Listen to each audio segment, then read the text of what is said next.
नमस्कार, पुरंदर रिपोर्टरमध्ये आपलं स्वागत आहे. आता आपण आहोत पुणे पंढरपूर महामार्ग. हा जो महामार्ग आहे तो पुणे पंढरपूर महामार्ग आहे आणि याच महामार्गालगत नीरा, पुरंदर तालुक्यातील नीरा या ठिकाणी, नीरेच्या अगदी जवळच याच रस्त्याकडीला काही व्यावसायिक आपला गाळा टाकून व्यवसाय करत आहेत. गेल्या 10-15 वर्षापासून या ठिकाणी हा व्यवसाय करत आहेत. परंतु काल मध्यरात्री या ठिकाणी धाडसी दरोडा पडलेला आहे. आपण जो दुकान बघतोय त्या दुकानाच्या वरच्या पत्र्याचा शटर उचकटून, म्हणजे पत्रा उचकटून आतमध्ये प्रवेश करून लाखोचा ऐवज चोरीला गेलेला आहे. आणि ही घटना आत्ता नाही तर गेल्या काही वर्षात येतं 4 ते 5 वेळा या घटना घडलेल्या आहेत.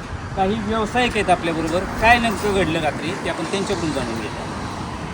काल मध्यरात्री या ठिकाणी चोरी झालेली आहे आणि आपण जो पत्रा पाठीमागच्या बाजूला आहे त्या ठिकाणी ते पत्रा उचकटून या ठिकाणी लाखोचा ऐवज चोरीला गेलेला आहे. आपल्याबरोबर मालक आहेत. काय नक्की काय घडलं रात्री? काय तुमचं नाव काय? माझं नाव राजू राम चौधरी आहे.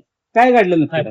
रात्री पत्रा नाही, पत्रा सकाळी दोघं उघडले मी. बर. नंतर पत्रा उंजाळ पडले. हा. मला माहित पडले पत्रा खोडले. बर. माझ्याकडे होते केस होते 1,80,000 होते, बँक में भरे होते. किती होती केस? 1,80,000. 1,80,000. मला भरायचे होते बँक में. बर. मी शटर बंद केलं म्हणजे काय सकाळी भरून टाकणार म्हणजे शनिवार नाही का दुकान होते बंद म्हणजे बँकचे काम करून टाकणार. काय सकाळी आले म्हणजे तिथे होते बॉक्स गल्ला होते बाजू होते आणि सगळे फाईल आले सगळे काढले. नंतर बघितले बॉक्स नाही होते म्हणजे मध्ये 1,80,000 गेले. बाकी नळ नाही काय, नळ वॉटरचे नळ आहे, आपले प्रिन्सचे नळ नाही काय, नळ ते घेऊन गेलेले.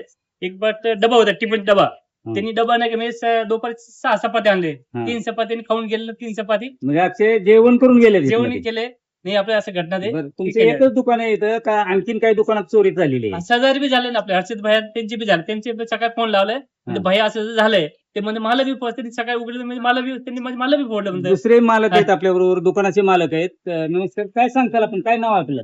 माझं नाव विराज विजय थोपटे. माझा हर्षद हार्डवेअर नावाने व्यवसाय आहे तिथं. या ठिकाणी माझं किती दिवसापासून व्यवसाय करताय? माझा हा 6-7 वर्ष झालं मी व्यवसाय करतो तिथं. बरं. पण माझ्या दुकानाची घटना ही 4 ते 5 वेळ 5वी वेळ माझ्या दुकानाची घटना घडलेली. बर. तर मागणं ही पत्रा पण खोललाय असा वरून. पाठीमागच्या बाजूला कसे चोर कसे वर चढतात? मागच्या बाजूचा पत्रा वर करूनच आतल्या वरच्या बाजूने खाली उतरलेत ते 2-3 ठिकाणी. माझ्या मागच्या साईडनं रेल्वेच्या बाजूनेच आलेले आहेत ते म्हणजे. पुढून काय त्यांची काही एंट्री असं नाही. सीसीटीव्ही कॅमेरा असला तरी ते काय करतात पूर्ण पॅनलच सीसीटीव्हीचा काढून घेऊन जातात. सीसीटीव्हीचा पॅनलच काढतात. हा पूर्ण. त्यामुळे काही कल्पनाच येत नाही की काय करताच येणार म्हणजे. असं किती वेळा घडलंय? आता ही माझी तर 5वी घटना आहे.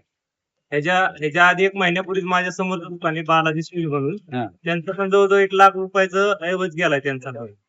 आता आपण पोलीस तक्रार दाखल केली का? आता तो 3-4 वेळाच केलंय. ती काय तिथं नसतं पोलीस स्टेशनला बोलून ते त्यांचं एकच काम म्हणणं आहे की बाबा तुम्ही वॉचमेन ठेवा.